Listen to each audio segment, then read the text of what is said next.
ലച്ചു എന്ന് വിളിച്ചുകൊണ്ട് അവൻ ഞെട്ടിയണീറ്റു. എന്തു പറ്റി സാറേ? ഞാൻ വരുമ്പോൾ സാറ് നല്ല ഉറക്കത്തിലായിരുന്നു. പുറത്ത് മീഡിയക്കാർ വന്നിട്ടുണ്ട്, അതുകൊണ്ടാണ് വിളിച്ചത്. ഉറക്കത്തിൽ നിന്ന് എണീപ്പിച്ചിന് വഴക്കുവല്ലം പറയുന്നു പേടിച്ച് കോൺസ്റ്റബിൾ ഭവ്യതയോടെ പറഞ്ഞു. ഒന്നുമില്ല, താൻ പൊക്കോ, ഞാനൊന്ന് മോൻ കഴുകിയിട്ട് വരാം.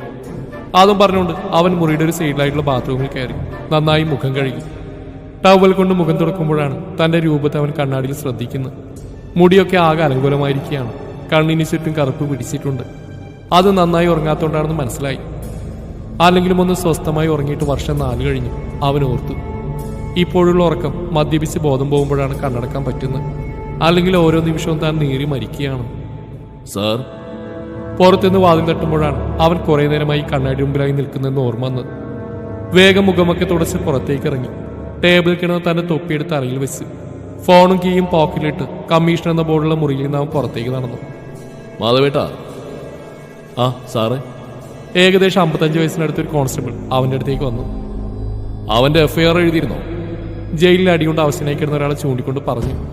ആ സാറേ, അതൊക്കെ എപ്പോഴേ ചെയ്തു വെച്ച്. എല്ലാം ഞാൻ പറഞ്ഞ പോലെ ചെയ്തില്ലേ? സെക്ഷൻ കൂടുതൽ ചേർത്തിട്ടില്ലേ? അവനൊന്നും ജന്മത്തിൽ ഇനി ചിന്തിക്കാൻ പാടില്ല ഒരു പെണ്ണിന്റെ ചാരിത്രം നശിപ്പിക്കാൻ. അതുപോലെ കൊടുക്കണം ലാത്തി വെച്ച്. എന്നാലും ഇറങ്ങുക. അതും പറഞ്ഞ് പുറത്തേക്ക് ഇറങ്ങാൻ പോകുമ്പോഴാണ് ഒരു വൃദ്ധനെ കാണുന്നത്. അദ്ദേഹത്തിന്റെ കാര്യങ്ങളൊക്കെ കേട്ട് കഴിഞ്ഞ് എല്ലാം ശരിയാക്കാന്ന് ഉറപ്പെടുത്തുകൊണ്ടാണ് അവൻ പുറത്തേക്ക് ഇറങ്ങിയത്. സാറിന് മനസ്സിലാക്കാനേ പറ്റുന്നില്ലല്ലോ മാധവേട്ട. കംപ്ലൈന്റ് ആയിട്ട് വരുന്ന ഒരു മനുഷ്യനെ ഇദ്ദേഹം നിരുത്സാഹപ്പെടുത്താറില്ല. എല്ലാം സമാധാനത്തോടെ കേൾക്കും. ജോലിയൊക്കെ കിറീർത്തി. പക്ഷെ ആ മുഖത്തൊരു ചിരി. സഹപ്രവർത്തകർ എന്നൊരു സ്നേഹം പോലും ഇല്ലെങ്കിൽ ഞങ്ങളോട്. ആകെ കൂടി ദേഷ്യപ്പെടാൻ സംസാരിക്കുന്നത് തന്നെ നിങ്ങളോടാ. CP അനിരുദ്ധ് മാധവേന്റെ അടുത്ത് നിന്നും പറഞ്ഞു. മോനെ അനിരുദ്ധേ, നീ ഇവിടെ വന്നിട്ട് ആകെ 2 വർഷം ആയതേ ഉള്ളൂ. 4 വർഷം മുമ്പ് ഒരു സാറുണ്ടായിരുന്നു അങ്ങ് തിരുവനന്തപുരത്ത്. എപ്പോഴും ചിരിയും സന്തോഷവും സഹപ്രവർത്തകരോട് തമാശയൊക്കെ പറഞ്ഞ് ഒരു കുടുംബം പോലെ ആ പോലീസ് സ്റ്റേഷൻ കൊണ്ടുപോകുന്നൊരു നേതാവ്. ഒരു കേസ് പോലും തെളിയിക്കാതെ ഇരുന്നിട്ടില്ലെന്നവര്. അത് നിനക്ക് അറിയത്തില്ലേ? ഒരു നേതാക്കളെയും പേടിയില്ലാതെ സത്യത്തിന്റെ ഒപ്പം മാത്രം നിൽക്കുന്ന ഒരുവൻ.